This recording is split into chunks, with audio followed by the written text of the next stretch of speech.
So much for being the next big thing. Welcome to WatchMojo.com, and today we're counting down our picks for the top 10 worst video game consoles. Before we begin, we publish new videos every day, so be sure to subscribe for more great content. For this list, we're taking a look at the absolute worst video game consoles that have been released to the market. Like a power field. Then... Number 10, LaserActive. Pioneers developed the LaserActive player, technology that allows you to enjoy everything you already know and have come to appreciate in Laserdisc quality. The LaserActive was released to the world in 1993, and only for the small price of $970 American. To put that into perspective, that would be about $1,600 today. And the reason it was so expensive was because it ran on Laserdiscs. You remember those bulky things? Yeah, neither do we. The multimedia device not only played its own games, but also came with $600 add-ons which could support Sega Genesis and TurboGrafx 16 titles. It sounds all well and good, but the absolutely insane price and lackluster titles resulted in the LaserActive selling only about 10,000 units and being discontinued only 3 years after release. Number 9, RZone. Then it's time to break into a whole new fist-in-your-face reality as Virtua Fighter rips into the RZone. The RZone was Tiger Electronics' first major entry in the portable gaming market, and it shows. It was meant to compete with Nintendo's Virtual Boy, and as such, the games and systems were kind of similar, complete with that ghastly dark red color scheme and headache-inducing blurriness. The system really had nothing going for it, as not only did you look like a cheesy 80s sci-fi villain while wearing it, but you had to play with one eye closed, and all of its games played exactly the same. The console was an instantaneous failure, one we should all forget existed. Virtua Fighter lives in the RZone. Number 8, Ouya. What if the people developing the games got a system of their own?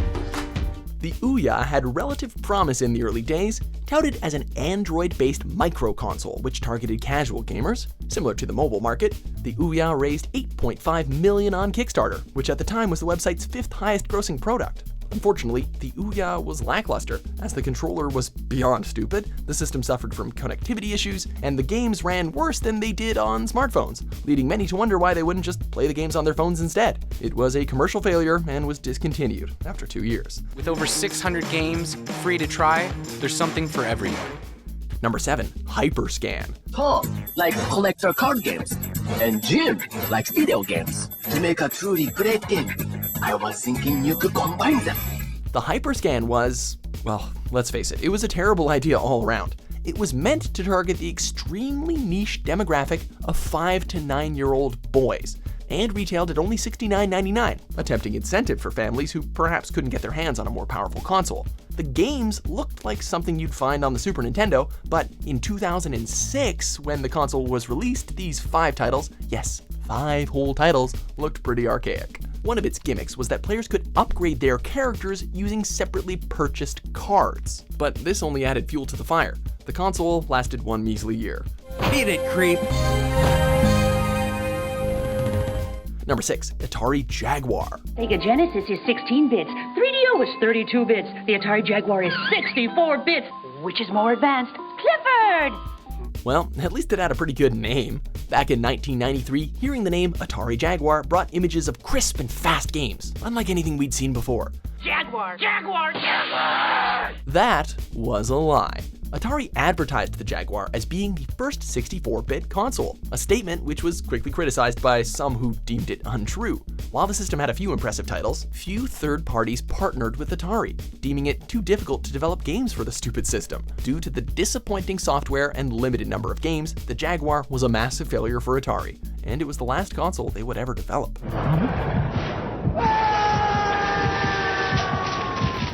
Number 5, the n-gage.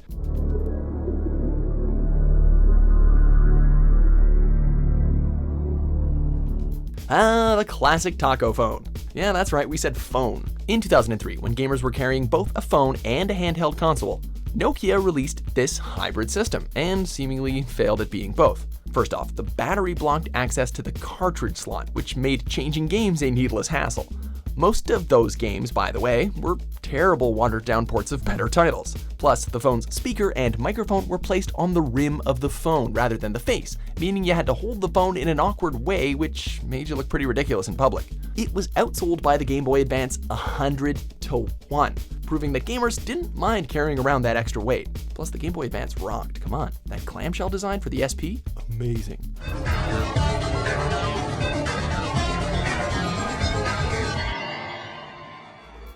Number 4, Virtual Boy.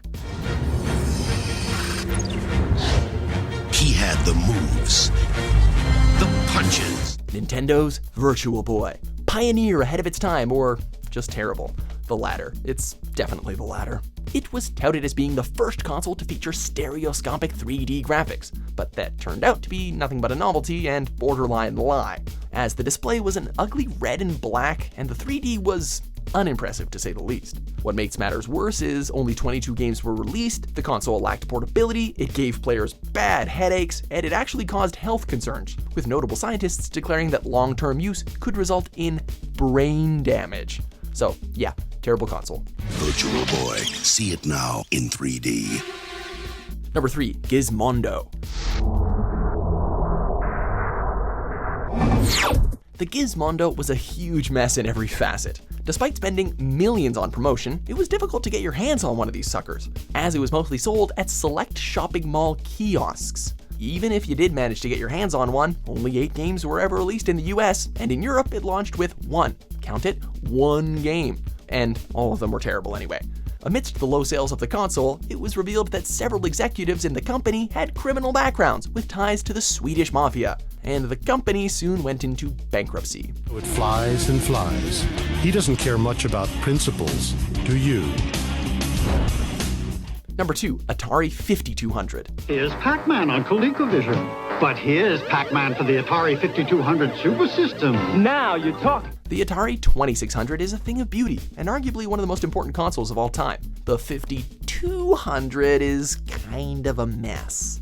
Advertised as a more powerful console, the 5200 was released to massive disappointment, as the games were nothing more than fancy 2600 titles. The hardware itself was also ungodly. The new Switch box was confusing, and the system was enormous, complete with an actual storage unit for its controller, which, by the way, not only looked ugly and uncomfortable, but was also prone to breaking down. Following such an iconic system as the 2600, the 5200 was a fail of epic proportions. Nobody's harder than Atari this summer. Before we take a look at our top pick, here are a few dishonorable mentions. That's right, Stuart. The Pippin platform is being positioned by Apple as a new media appliance for access to a vast array of interactive content. Gamecom, the ultimate portable gaming system. Action Max for your VCR. Yeah. If it were any more real, it wouldn't be a game. Number 1, the Philips CDI. And you'd say, but I have a CD player. Then your mom says, no, dear. CDI works with your television. Where do we even start with the CDI? This device was meant to be a mixture of video game console and CD player, and it was launched in 1991 at $700, which comes to about $1,200 today. While the price alone was outrageous, the controllers were even worse, and even today they're considered to be some of the worst controllers in gaming history. Check it out, we have a list on that. The games are also dreadful, including Hotel Mario and 3 Zelda games, all of which live in infamy today. All of this led to the device being a gigantic commercial failure, selling only 1 million units in 7 years and costing Philips $1 billion. Do you agree with our picks? Check out these other great clips from WatchMojo and subscribe for new videos every day.